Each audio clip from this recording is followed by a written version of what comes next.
রান্না করব বলে মাংস ধোয়া হচ্ছে। আর এই দেখো আমার মেয়ের খুব পছন্দের ইলিশ মাছ, তো ওর জন্য ভাবলাম একটু ইলিশ মাছ নিই। তো ও একা খাবে কেন, সবাই মিলে খাবো, সেই জন্য ইলিশ মাছ নিয়েছি। এখানে মাংস নিয়ে এসেছি, আর এখানে আমি তোমার ওল ভাতে দিয়েছি। হ্যাঁ মিয়াওকে ধরো না। ওল ভাতে দিয়েছি আপাতত।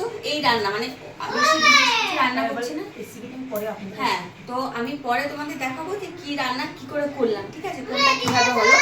তো আপাতত আমি এখন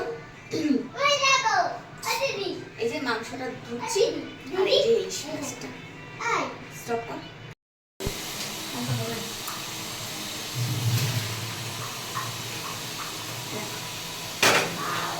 ওল ভাতে ওলটা সিদ্ধ হয়ে গেছে। এই যে বাবা, ওলটা গলে গেল নাকি রে? ও শক্ত হয়ে যাবে, শক্ত হয়ে যাবে, থাক এটা। আর এই যে মাছটা মাখাবো, ওটা মামা, ও দাদা, এই যে সর্ষে খেলা খেলবে মামা।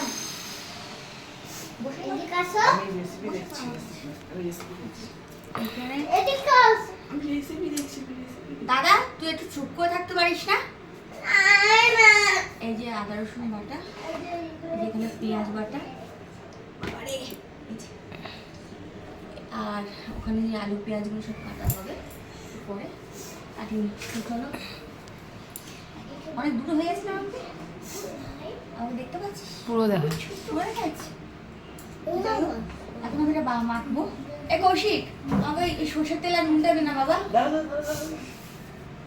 তো এটার মধ্যে আগে ওইটাই দে সর্ষে বাটাটা দিয়ে দেবো। রাখবি এতটা সর্ষে লাগবে নাকি রে? দেখো না, দিয়ে দেখি বসে ঢাল একটু, একটু দে না আমাকে বাবা, ঢেলে দে না। না তোকে দেখা যাবে না। আচ্ছা দাও, এটা লাগেনি না?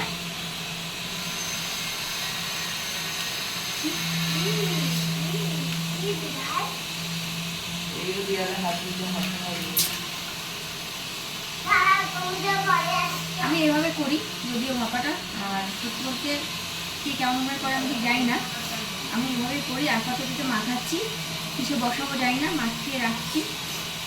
আর সর্ষে কতটা লাগবে আমি বুঝতে পারছি না, কেন এই সর্ষেটা দিয়েই তো খাবে, তো আমার মনে হয় না আর সর্ষে লাগবে। আর সর্ষে হলে না ভীষণ ঝাল হয়ে যাবে, তাই না মাম্পি?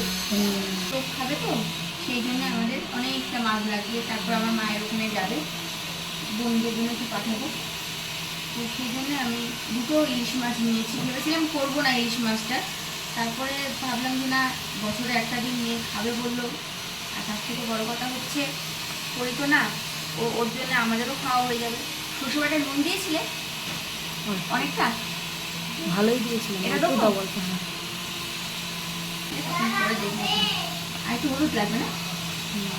কাশ লাগবে। আমি আর যেটা করলাম না, আমি একেবারে কাশ খাচ্ছি।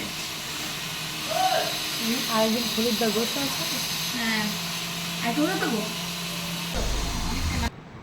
সব থেকে দামি মানে সব থেকে জরুরি জিনিস হলো এইটা, এইটা ছাড়া এটার কোনো মূল্য নেই। তোমার মনে ইচ্ছে মতন ঢেলে দাও দিদি। দিদি।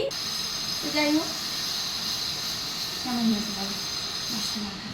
ভালো আছে না? দেখতে দারুণ হয়েছে। যদি তেল লাগে তখন পরে আবার দেবো না, আর সর্ষে দেবো না, বুঝলি মা?